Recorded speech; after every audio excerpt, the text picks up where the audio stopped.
जड़यध्यास महाबंधम बोध ज्ञान विमुच्यते।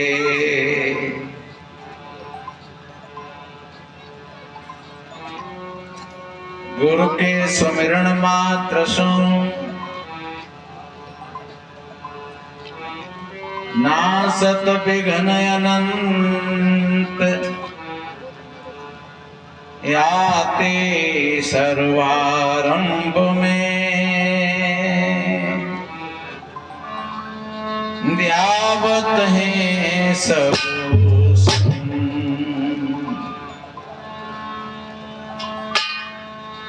गुरु कृपा सो पाइए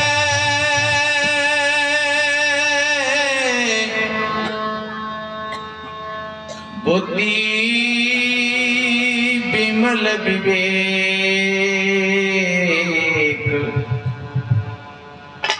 तीन ताप शीघ्र ही मिटे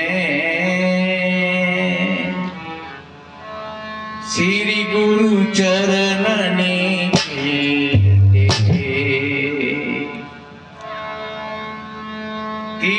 तीन ताप शीघ्र ही मिटे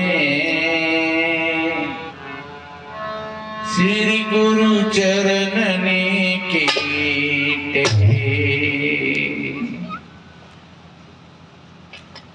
विश्ववंदनी संत सम्राट सदगुरु कबीर देव मुदमंगल में श्रद्धेय संत समाज, सभी धर्म प्रेमी सज्जन, शक्ति स्वरूपाएं माताएं और बहन, छोटे छोटे बच्चे एवं बच्चियां, सभी को वंदन अभिनंदन करते हुए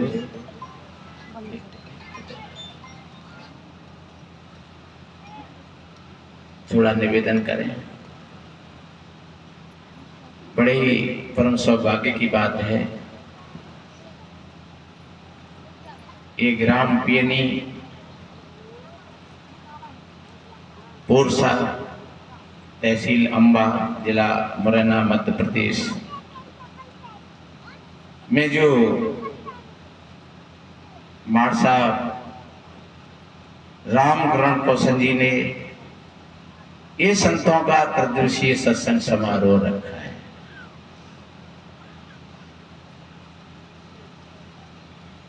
और अभी बहुत काफी देर से संतों की वाणियों को आपने श्रवण किया। कोई कोई ऐसे लोग होते हैं जो स्वयं सुख और शांति से जीना चाहते हैं और दूसरों को भी सुख और शांति देने का प्रयास करते हैं। पैसा सबके पास है और सब अपनी अपनी गुजर बसर में लगे हुए और सब करते हैं, लेकिन वास्तव में ऐसे लोग जो इस तरीका से सदुपयोग करके अपनी मेहनत मशक्कत की कमाई और संत महात्माओं का समागम इकट्ठा करके और सभी बहन बेटी दूर रिश्तेदार सबको बुला करके और ये संतों का सत्संग कराते हैं, वो सौभाग्यशाली नहीं, वो परम सौभाग्यशाली होते हैं। अभी साहब जी बता रहे थे कि कोई साथ में लेकर के नहीं गया, अपनी अपनी कर गए लागी न काऊ के साथ, अपनी कर गए रावणा अपनी दशरथ नाथ, मेरी मेरी कहते माया काऊ की नाय भाई। तो सज्जनों, जो पूरी पृथ्वी पर जिनके राज्य थे,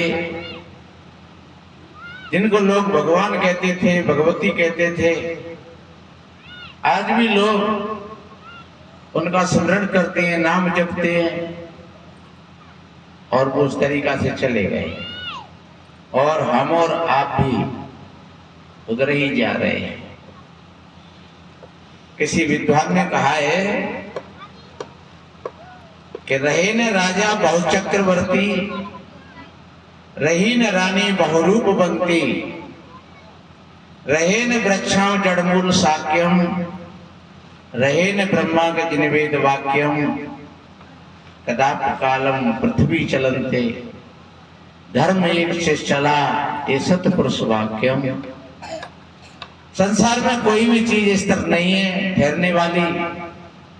धर्म ही एक ऐसा शस्त्र है कि जो भाई बहन धर्म के रास्ता पर चलते हैं तो वो उनका साथ देता है। ऐसा बताया है कि विद्या मित्र विदेश में, घर में नारी मित्र, रो गए औसत मित्र है, मरे धर्म मित्र। घर में अगर कोई तुम्हारा सच्चा मित्र है तो वो तुम्हारी पत्नी है, और पत्नी के लिए पति है। रोग में अगर कोई सच्चा मित्र है तुम्हारा तो वो औषधि है, वो दवा है। विदेश में अगर कोई तुम्हारा मित्र है तो वो तुम्हारी विद्या है, तुम्हारी कला है।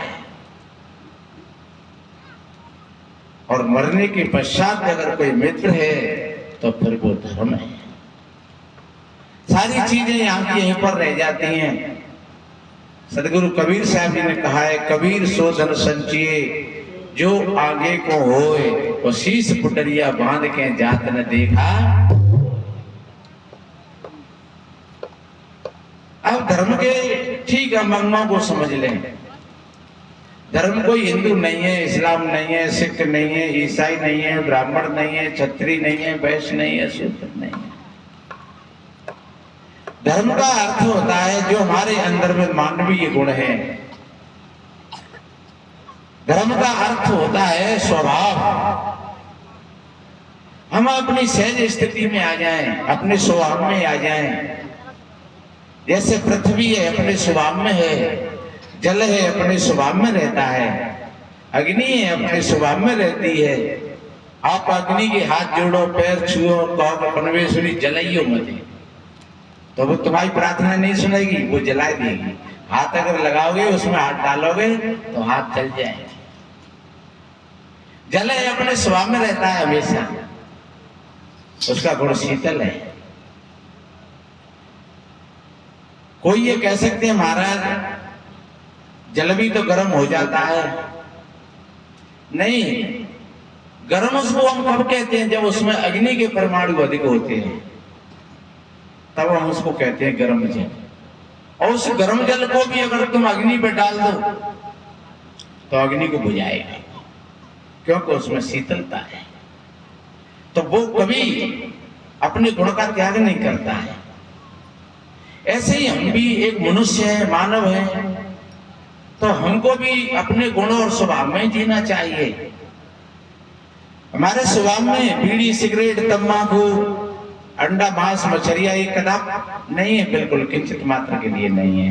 लेकिन जब हम इन चीजों का सेवन करते हैं तो समझ लो कि आपने अपने धर्म को त्याग दिया, आपने अपने स्वभाव को त्याग दिया। आप अगर गुटखा खा रहे हो तो आपने अपने धर्म को त्याग दिया। आप बीड़ी पी रहे हो, तंबाकू खा रहे हो, आपने अपने धर्म को त्याग दिया। आप अगर गाली दे रहे हो, झूठ बोल रहे हो, आपने अपने धर्म को त्याग दिया।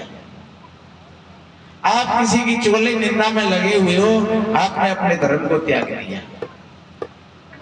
जिस समय आप काम, क्रोध, लोभ, मोह के साथ में हो तो समझ लो कि आपने अपने धर्म को त्याग दिया। अपना धर्म क्या है? अपना धर्म दया है, क्षमा है, संतोष है, शील है, सेवा भाव है। तो जो अपने धर्म में भाई बहन जीते हैं वो सच्चे अर्थ में वो धर्मात्मा कहलाते हैं। तो अपने धर्म का हमें बोध हो जाए, और अपना धर्म कर्म ही अपने साथ में है। न आपको कोई किसी भगवान का स्मरण बचाएगा, न किसी राम और कृष्ण का सुमिरन बचाएगा और न हमारा सुमिरन बचाएगा। ये भी ध्यान रखना। अगर बचाएगा तो आपको अपना धर्म बचाएगा,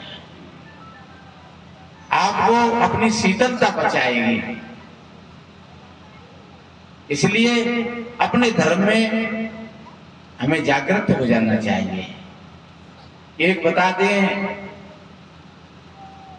एक बहू बेटी ने अपने सास ससुर को घर से बाहर निकाल दिया।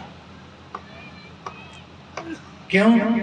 कि बड़े बूढ़े हो गए, दांत गिर गए, जब भोजन खाते तो थाली में लार गिर पड़ती, थूक गिर पड़ता। तो बहू कहती कि ऐसे गिनाए हैं, गंदगी फैलाते रहते हैं, भोजन खाते हैं तब भी बर्तनों को भी गंदे कर देते हैं, जहाँ बैठते हैं वहीं घोघो घोघो घोघो खांसते रहते हैं, वहीं थूक देते हैं, और कहीं लेटरिन पहुंच जा रहे हैं, कहीं पे लपसन का पहुंच जा रहे हैं, और पता नहीं है ये कब मरेंगे, कब जाएंगे, कब निपटेंगे जहाँ से। और ऐसा सबके साथ में होता है। एक भजन में गाते हैं, गई जवानी बुढ़ापा जो आया, सबको लगने लगा तू पराया, बाल बच्चे कहें मर जाए बूढ़ा, नाती बेटा कहें मर जाए बुढ़िया। हे भगवान, जितने कम पीछे छोटे हो। क्यों?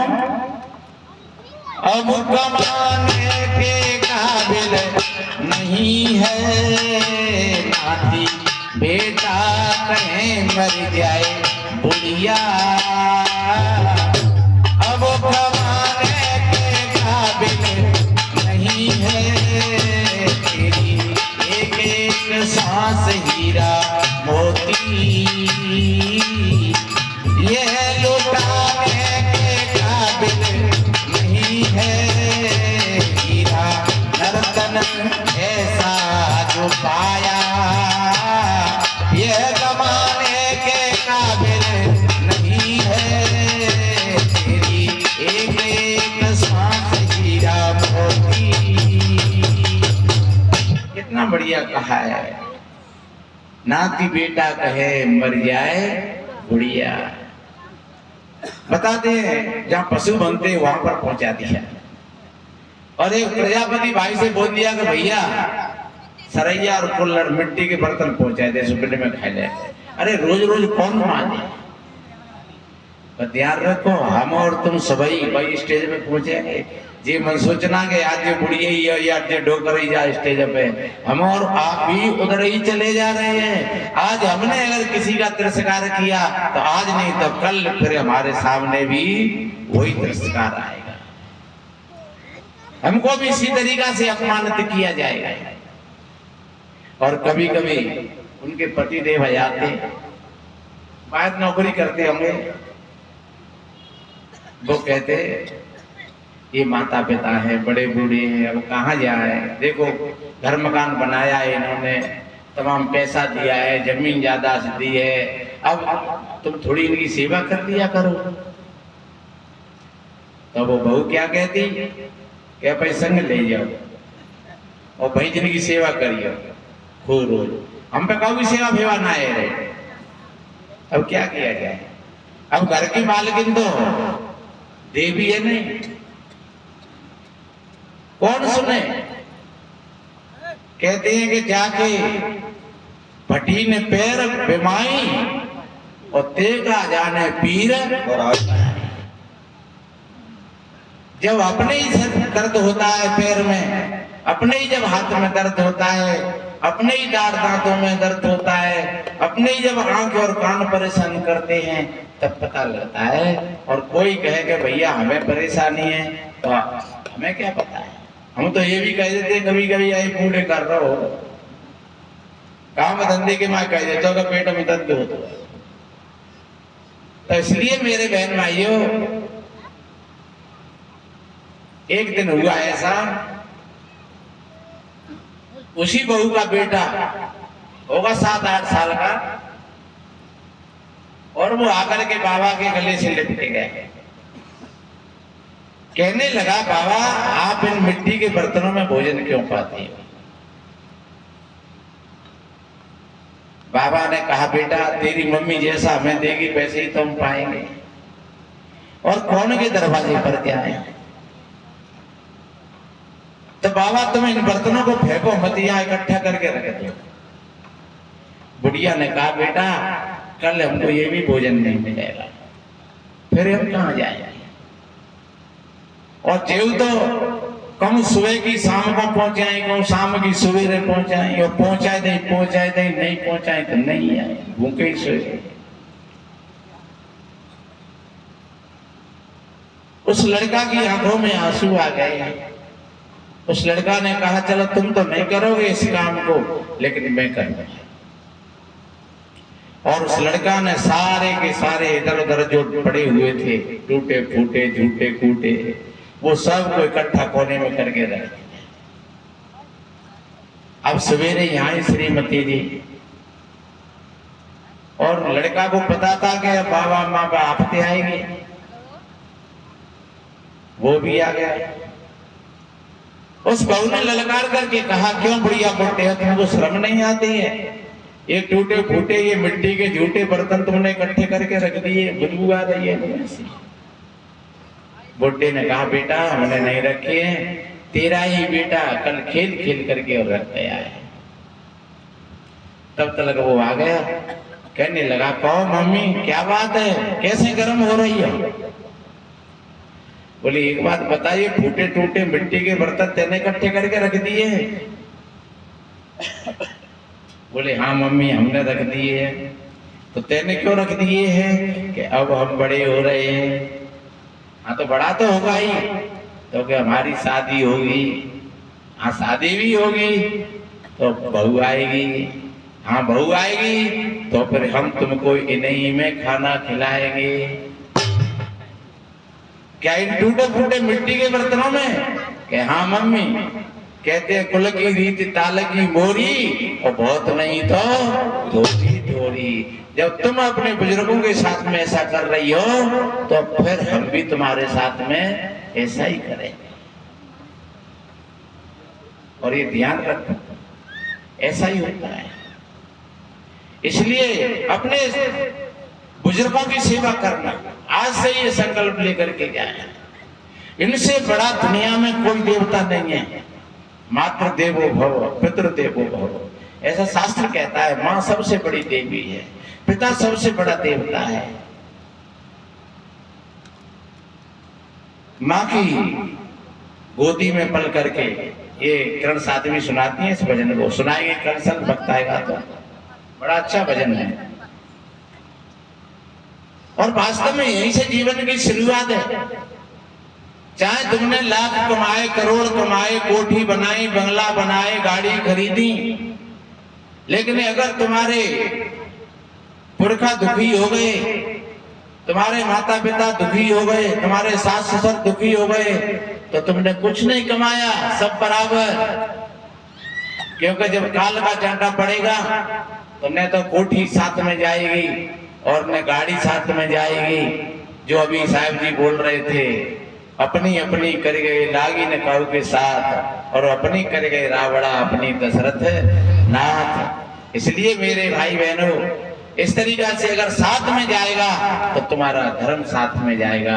और यही धर्म है। पहला प्रथम सिद्धि है, अपने माता पिता अपने सास ससुर की बढ़िया सेवा करो, आराम से और प्यार से सेवा करो। सेवा 3 प्रकार की होती है। एक तो वो सेवा होती है उत्तम, मध्यम और कनिष्ठ। उत्तम सेवा वो कहलाती है, माता जी हमने पानी रख दिया है, आप स्नान कर लो। पिताजी पानी रखा हुआ है, आप स्नान कर लो, और कपड़ा को वहीं छोड़ देना। और पिताजी गए, स्नान कर रहे हैं, उनके कपड़ा पहुंचा दिए, और वो स्नान करके तैयार हुए, घाट पर पहुंच गए, और भोजन की थाली लगा करके और पहुंचा दी। ये उत्तम सेवा हो गई। मध्यम सेवा, बुढ़िया ने कही बेटा बहू ने पानी ला दिया, मैं नहांग हुई। हाँ माता जी ला देंगे, हवाले लोग ला देंगे बैठ। और बेटा जी कपड़ा ने धो दिए, मैं कहा हाँ धोए देंगे, डायरेक्ट धोए देंगे। जो मध्यम सेवा हो गई, जो कहने से करते हैं वो मध्यम सेवा हो गई। और कनिष्ठ सेवा, बुढ़िया ने कही बहू बेटा ने पानी ला दियो, तो डट जा दोनों खाती थने को जा रही है।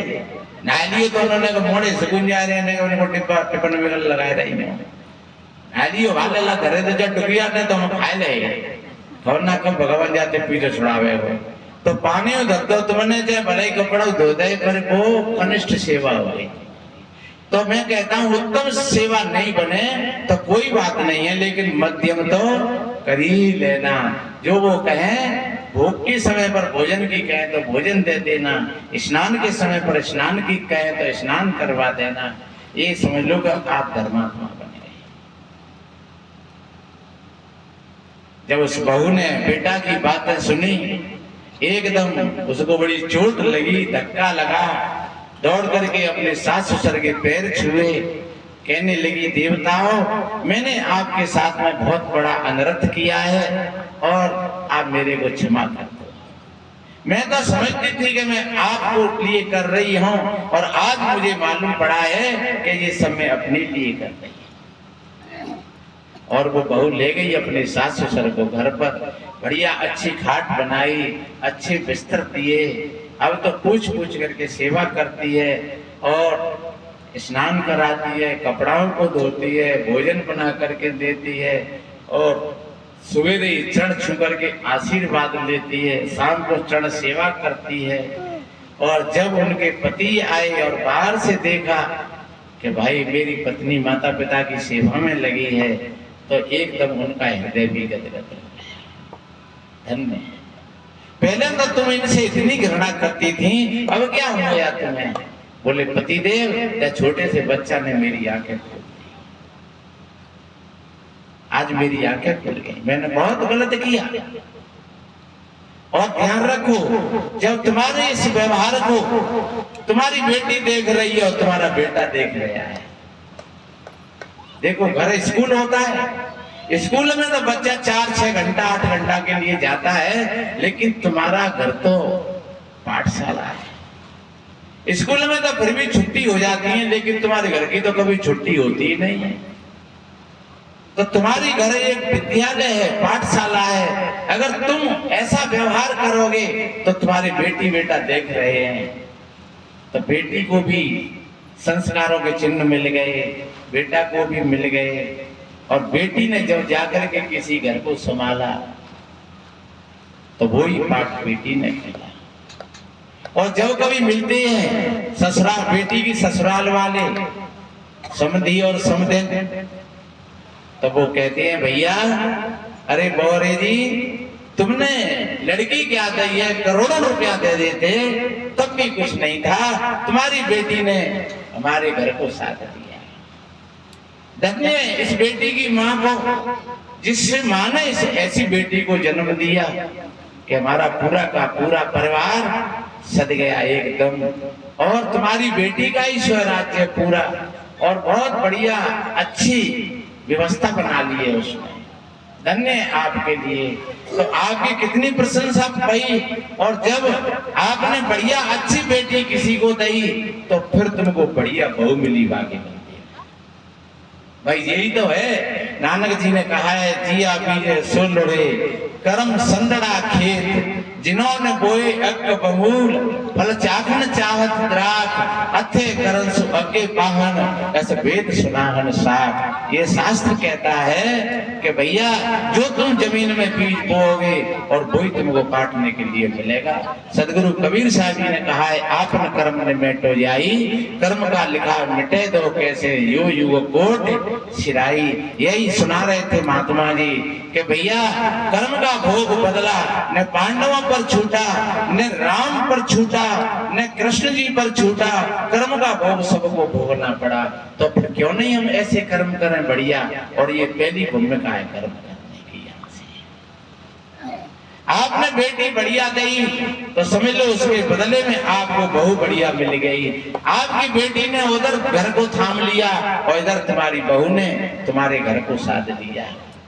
अब तुम्हारे बहू और बेटा भी संस्कारवान है। अब तुम्हारी 50 साल की उम्र हो गई है। अब तुम सत्संग में आते हो, दान धर्म करते हो, सत्संग को सुनते हो। और बहू भी कहती है माता जी हमें ले चलियो सत्संग में। बहू क्यों कहती है? क्योंकि तुमने बेटी बढ़िया सत्संग की बना करके बेटी को भेजा तो तुमको सत्संग की बहू मिली। और बहू कहती है माता जी हमें ले चलिए सत्संग में।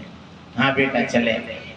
और जब सास और बहू दोनों सत्संग में आई हैं, आहा फिर क्या है, बढ़ गया मामला। अब सास तो सत्संग में आई है और बहू इठी मिठी सी रह रही है। सास आई सत्संग में और जाकर के पहुंची, कहू ने कही कहे तू नहीं गई का सत्संग में? तेरी सास तो गई। अरे भैया आवन दे भैया पहुंच जान दो मुझ में बाको विमान आवे होते भाई की बात पाए थे मन टकी जाने। तो उल्टो व्यंग कस दो और कर रो तुम्हारा सत्संग हवा में उड़े हो के देख ले जनाड़ का जो करे ना करे और उल्टी सीधी बात मारते रहते हैं। तो इसलिए मेरे बहन भाइयों वो जवाब था, वो किनका था? वो आपका ही जवाब था और आपका ही वो प्रत्युत्तर था। ये संसार को ऐसे जानो जैसे हम पहाड़ों की तलहटी में खड़े होकर के आवाज लगाएं तो वही आवाज लौट करके आपके पास आएगी। आपने अगर अपनी आवाज में गाली दी है तो गाली लौट करके आएंगी। और आपने अगर अच्छी भाषा बोली है तो वो मीठी मधुर वाणी आपके पास लौट करके आएगी। वो आपकी भाषा है। इसलिए मेरे बहन भाइयों अपने जीवन को बढ़िया बनाने के लिए और एक बात बताएं, देखिए भूत प्रेत तो उन्हीं के घर ज्यादा खेलते हैं जहां सास बहू में द्वंद्व हो रहा है, वहां जरूर भूत आवे। एक मेरा सास पर नहीं आवे पर बहू पर जरूर आवे। इसलिए क्यों? कि वो ऐसा कर्म है। और जैसे बताते हैं कि कौ के डुकैये डोकरा परेशान है कि मरे बेचारे। तो एक दिन बहुत सपना देख रहे, तो सपने में देख रही कि वहां बाकी सास खाड़ी दरवाजे में और डंडा ठोक रही कि तेरी धारिये मारू अब देखेंगे। तो सास डंडा ठोक रही है और पीछे ने डोकरा कह रहा हो कि देदारी में बका देख रही है जाने हम मार भूखे मारा रहे, प्यासे मारा रहे, बहुत परेशान करते। और बहू एकदम डर भरी बेचारी गया पर एकदम अपने आदमी को जगाया है। बच्चा सो रहा, देखा बच्चा को बुखार चढ़ गया कि सुनो आज तो त्याई डोगे डोगरा बहुत नाराज आ रहे हैं और डुबैया डंडा ठोक रही है दरवाजे में। तो अब नींद नहीं आई, भय लग गई। सवेरे गए कोई सियाने पंडित के पास में, महाराज देखो तो सही कैसी मामला चल रहा है, कैसे दिन है भाई ऊपर रात में डुबैया डोकरा दिखते और बेव बुरे भेष में और बुरी तरीका से भी फटकार रहे ललकार रहे हैं। तो जी तो सीधी बात है, जाए तो खूब कह देगा कि नाराज है गए, तो नाराज है गए तो मनाओ भी। तो कैसे मनाएंगे? कि गंगा जी ले जाओ। फिर तुम गंगा जी ले गए उन्हें। और जब बेचारे घर पर थे तब तुमने एक लोटा पानी को नहीं दो, तब वो मांग रहे थे पानी। जब तुमने पानी नहीं दिया था एक लोटा, जब वो एक रोटी मांग रहे थे तब तुमने रोटी नहीं खिलाई उनको। और अब तुम पूरी गाड़ी करके और बहन भांजे और पूरे परिवार के सहित गए गंगा जी में। और जाकर के वहां पहुंचे तो वहां पर भी क्या था, वहां पंडा लोग बैठे थे, लाऊ भैया 500 से देव, 11 से देव। और भव से लौट करके तुम आए, फिर अब भी देवता ने का पूजन करवाओ। तो खूब गंगा जी स्नान कराए, फिर पूजन कराए, खूब दान दक्षिणा करो, लेकिन फिर भी वो जो कर्म का भोग था वो तुमको भोगना पड़ा। कोई न काऊ सुख दुख कर दाता, निज कृत कर्म भोग सब भ्राता। करई जो कर्म पावे फल सोही, निगम नीति यस कहे सब कोई। तो ये कितनी बढ़िया ये कर्मों की प्रधानता बताई कि तुम जैसा करोगे वो तुमको मिलेगा। अगर आपने प्याज खाई है तो तुम कहो हे बालाजी महाराज, हे पनवेश्वरी माता मैया, ये ठाकुर जी महाराज प्याज तो खा लिए पर मुख में से बदबू नहीं आए, तो क्या बदबू आएगी कि नहीं आएगी? है?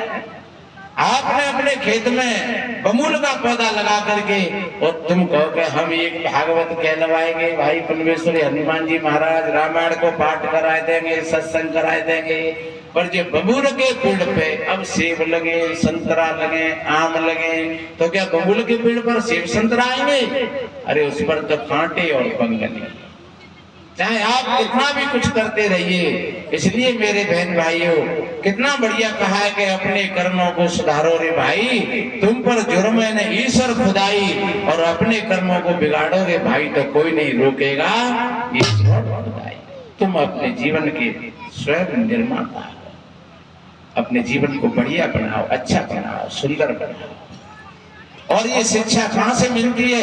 ये सत्संग से मिलती है। हम धन्यवाद देते हैं मार साहब जी को। बताते हैं भागीरथ गंगा जी को लाए।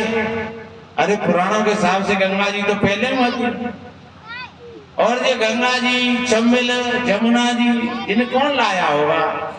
ये पर्वत, ये तो प्राकृतिक मामला है। अरे इनको न तो कोई लावे और न को ले जाए। हाँ, अब देखो समय के हिसाब से अब सारे जंगल टूट रहे हैं, आबादी बढ़ रही है, जंगल टूट रहे हैं, पर ध्यान रखो कभी वक्त आएगा तो फिर से ज्यों की त्यों ही जहाँ जो आबादी बसी है वो सब फिर उजड़ जाएंगे, और फिर नदियां नाले सब ज्यों के त्यों फिर तैयार हो जाएंगे। जिनकी शोहरत और हुकूमत का शोर था सारे जहां में, जिनकी शोहरत और हुकूमत का शोर था सारे जहां में, शहर उनके मिट गए, आबादियां बस गई।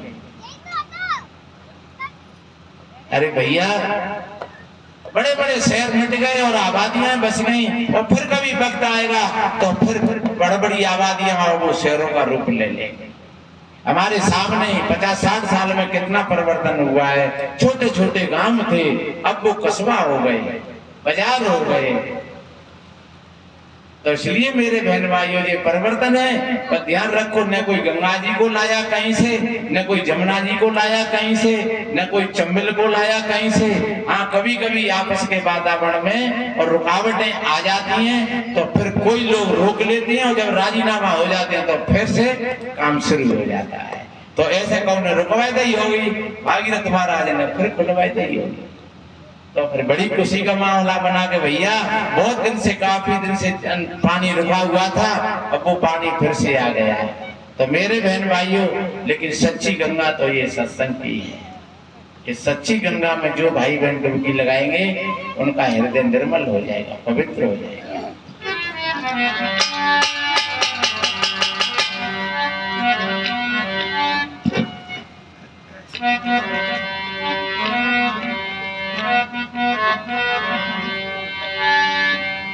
सत्संग जग